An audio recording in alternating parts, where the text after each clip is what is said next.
আদালতের মাধ্যমে এবং জাতীয় কনসেনসাসের মাধ্যমে বিগত 17 বছর যে আন্দোলন সংগ্রাম হয়েছে তত্ত্বাবধায়ক সরকার পুনঃপ্রতিষ্ঠার জন্য সে বিষয়ে কারো কোনো দ্বিমত নেই। তবে এখানে তত্ত্বাবধায়ক সরকার গঠন প্রণালীতে ত্রয়োদশ সংশোধনীতে যেভাবে বর্ণিত আছে তাতে শুধুমাত্র বিচার বিভাগের প্রাধান্য,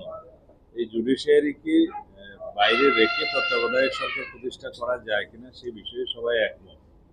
এবং সেটা কি প্রক্রিয়াতে হবে সেটা এক্সারসাইজ করতে যেয়ে এই পর্যন্ত যেটা ঐকমত্য হয়েছে কয়েকটি বিষয়, সেটা হলো যে তত্ত্বাবধায়ক সরকার পুনঃপ্রতিষ্ঠা হলে যে সমস্ত